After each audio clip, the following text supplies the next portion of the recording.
ময়মনসিংহে ৫ বছরের শিশুকে দল বেঁধে ধর্ষণ ও হত্যা মামলায় ৩ আসামির মৃত্যুদণ্ড, মাত্র ১০ কার্যদিবসের মধ্যে রায় ঘোষণা।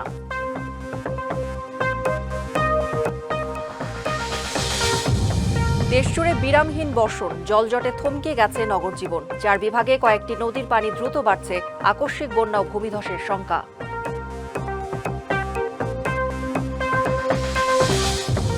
এবং লক্ষ্মীপুর সদর হাসপাতালে দালালের দৌরাত্ম্য, চিকিৎসাপত্র দেখতে বাধা দেয় হামলা, প্রলোভন দেখিয়ে বাইরে নেয়ার অভিযোগ, দুর্ভোগের রোগী ও স্বজনরা।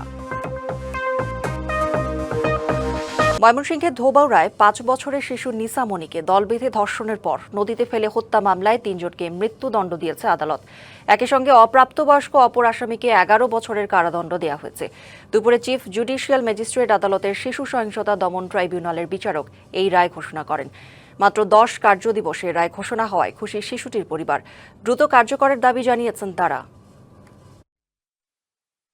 ৫ বছরের শিশু নিসামণি গত ১৪ জুন শিশু নিসামণিকে কদম ফুল দেওয়ার কথা বলে নির্জন স্থানে ডেকে নেয় আরিফ, রাকিব সহ অন্যরা। দল বেঁধে শিশুটিকে ধর্ষণ ও হত্যা করে কংস নদে ফেলে দেয়। এ ঘটনায় নিসামণির বাবা ধোবাউড়া থানায় মামলা দায়ের করেন। তদন্ত শেষে মামলার মাত্র ৯ দিনের মধ্যে ৪ আসামির বিরুদ্ধে আদালতে অভিযোগপত্র দেয় পুলিশ। উভয় পক্ষের শুনানি শেষে ঘটনার ২৫ দিনের মাথায় বৃহস্পতিবার রায় ঘোষণা হয়েছে।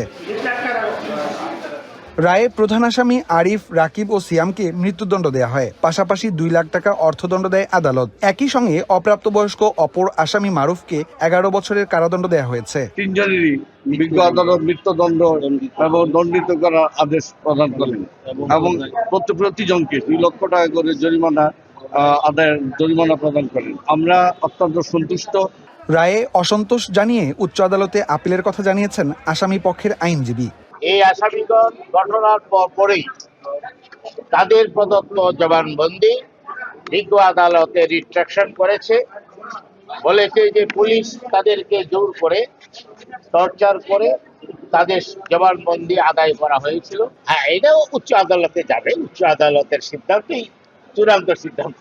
অল্প সময়ে রায় দেয়ায় সরকারের প্রতি কৃতজ্ঞতা জানিয়ে দ্রুত কার্যকরের দাবি জানিয়েছে শিশুটির পরিবার। এমন লামিসা যাইব, আমাদের নিশামণি গেছে, আসিয়া গেছে, এরকম ফুল একটা করে ঝরতেই থাকবে যদি এরকম পশুরা বাইসা থাকে। আমরা চাই না যেমন পশু বেঁচে থাকে। দ্রুত এই রায় যেন কার্যকর হয়, আমি সরকারের কাছে আশা করি। দৃষ্টান্তমূলক এই রায় সমাজে অপরাধীদের জন্য একটি বড় বার্তা হিসেবে কাজ করবে আশা সবার। ইমরান হাসান রাব্বি, ডিবিসি নিউজ, ময়মনসিংহ। দেশজুড়ে চলছে আষাঢ়ের বিরামহীন বর্ষণ, জলজটে থমকে গেছে নগর জীবন। বৃষ্টির সঙ্গে উজানের ঢল যুক্ত হওয়ায় ৪ বিভাগের কয়েকটি নদীর পানি দ্রুত বাড়ছে। এসব এলাকায় দেখা দিতে পারে আকস্মিক বন্যা, আশঙ্কা বাড়ছে ভূমিধসেরও। সমুদ্র বন্দরগুলোতে জারি আছে ৩ নম্বর সতর্কতা সংকেত। দেশজুড়ে টানা ৩ দিন বৃষ্টি হচ্ছে। বিভিন্ন জায়গায় দেখা দিয়েছে জলজট, ঘটছে পাহাড় ধসের ঘটনাও। আষাঢ়ের শেষে বিরামহীন বর্ষণের সাথে যোগ হয়েছে উজানের ঢল। এতে সিলেট, সুনামগঞ্জ, মৌলভীবাজার, হবিগঞ্জ, নেত্রকোনা, শেরপুর ও ময়মনসিংহের কিছু এলাকায় স্বল্পমেয়াদী আকস্মিক বন্যা দেখা দিতে পারে। এরই মধ্যে সিলেট বিভাগের নদ নদীতে পানি বাড়ছে। আগামী ৪৮ ঘন্টায় হতে পারে ভারী থেকে অতি ভারী বৃষ্টি।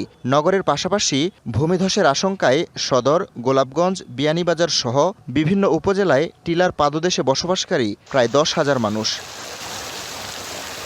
এদিকে টানা বৃষ্টিতে নওগাঁর বিভিন্ন সড়ক ও অলিগলি তলিয়ে গেছে, চরম ভোগান্তিতে মানুষ। টানা ৬ দিনের বৃষ্টিতে স্থবির পটুয়াখালীর জনজীবন। শহরের বিভিন্ন সড়ক ও নিচু এলাকায় তৈরি হয়েছে জলাবদ্ধতা। বৈরী আবহাওয়ার কারণে উপকূলীয় এলাকাতেও সতর্কতা জারি রয়েছে। ৪ সমুদ্র বন্দরে চলছে ৩ নম্বর সতর্ক সংকেত। সমুদ্র উত্তাল থাকায় উপকূলের কাছাকাছি থাকতে বলা হয়েছে জেলেদের। DBC news desk. লালমনিরহাটে আগামী ১ মাস কোনো মাদক ব্যবসায়ী ও জুয়ারিকে জামিন আবেদন কিংবা কোনো ধরনের আইনি সহায়তা না দেওয়ার ঘোষণা দিয়েছেন আইনজীবীরা। দুপুরে জেলা আইনজীবী সমিতি ভবনে আয়োজিত এক সংবাদ সম্মেলনে একথা জানানো হয়েছে। দুর্যোগ ব্যবস্থাপনা ও ত্রাণমন্ত্রীর ঘোষিত আলোকিত লালমনিরহাট কর্মসূচির সাথে একাত্মতা প্রকাশ করে আইনজীবী সমিতির এই ব্যতিক্রমী উদ্যোগ। আইনজীবী নেতারা জানান, মাদক ও জুয়ার ভয়াল থাবায় যুব সমাজ চরম হুমকির মুখে। সামাজিক অপরাধ দমন এবং তরুণ প্রজন্মকে রক্ষা করতে আগামীতে আরও কঠোর কর্মসূচি নিতে প্রস্তুত তারা। চুয়াডাঙ্গার আলমডাঙ্গায় জমি সংক্রান্ত বিরোধের জেরে প্রতিপক্ষের হামলায় পলান উদ্দিন নামে এক বৃদ্ধ নিহত হয়েছেন। সকালে উপজেলার গোবিন্দপুর তামালতলা গ্রামে এই ঘটনা ঘটে। পুলিশ জানিয়েছে, দীর্ঘদিন ধরে জমি জমা নিয়ে পলানের পরিবারের সঙ্গে বিরোধ চলছিল। সকালে প্রতিপক্ষের লোকজন তার উপর হামলা চালায়, এতে তিনি গুরুতর আহত হন। স্থানীয়রা তাকে আলমডাঙ্গা উপজেলা স্বাস্থ্য কমপ্লেক্সে নিয়ে গেলে চিকিৎসক মৃত ঘোষণা করেন।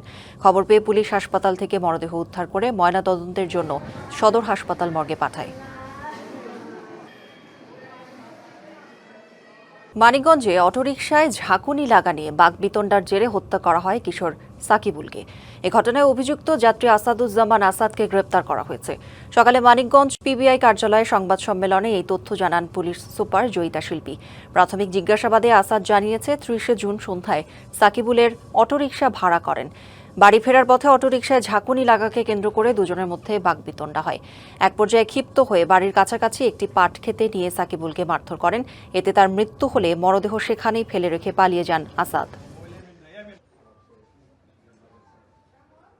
শিশুদের বন্দী হিসেবে আটকে রাখা সরকারের উদ্দেশ্য নয়, সংশোধন, শিক্ষা ও কারিগরি প্রশিক্ষণের মাধ্যমে তাদের দক্ষ ও সুনাগরিক হিসেবে গড়ে তোলাই লক্ষ্য। দুপুরে টঙ্গী শিশু উন্নয়ন কেন্দ্র পরিদর্শন করে কথা জানান সমাজ কল্যাণ এবং মহিলা ও শিশু বিষয়ক মন্ত্রী অধ্যাপক ডাক্তার এজেড.এম. জাহিদ হোসেন। মন্ত্রী বলেন, আগের তুলনায় উন্নয়ন কেন্দ্রে শিশুর সংখ্যা বেড়েছে, তাই কেন্দ্রটির অবকাঠামো সম্প্রসারণ এবং ধারণ ক্ষমতা বাড়ানোর পরিকল্পনা নিয়েছে সরকার। পরিদর্শনের সময় তিনি নির্মাণাধীন নতুন ভবনের কাজের অগ্রগতি ঘুরে দেখেন এবং শিশুদের সঙ্গে কথা বলে তাদের সার্বিক অবস্থার খোঁজখবর নেন। উপকূলীয় অঞ্চলে জলবায়ু পরিবর্তনের বিরূপ প্রভাব মোকাবিলা, পরিবেশ সংরক্ষণ এবং কার্বন শোষণ বৃদ্ধির লক্ষ্যে বাগেরহাটের রামপালে 25,000 ফলদ, বনজ ও ঔষধি গাছ রোপণের কার্যক্রম শুরু হয়েছে। দুপুরে গুনাই ব্রিজ সংলগ্ন এলাকায় অপরাজেয় দেশ প্রকল্পের উদ্যোগে আয়োজিত এই কর্মসূচির উদ্বোধন করেন রামপাল উপজেলার নির্বাহী কর্মকর্তা তামান্না ফেরদৌসি। অনুষ্ঠানে ইউএনও বলেন, উপকূলীয় এলাকায় বৃক্ষরোপণ মাটির লবণাক্ততা কমাতে, পরিবেশের ভারসাম্য রক্ষা করতে এবং প্রাকৃতিক দুর্যোগ মোকাবিলায় গুরুত্বপূর্ণ ভূমিকা রাখবে। অপরাজেয় দেশ প্রকল্পের আওতায় রামপাল, মোংলা, শরণখোলা ও মোরেলগঞ্জ উপজেলায় জলবায়ু সহনশীল উন্নয়নে বিভিন্ন কার্যক্রম বাস্তবায়ন করা হচ্ছে।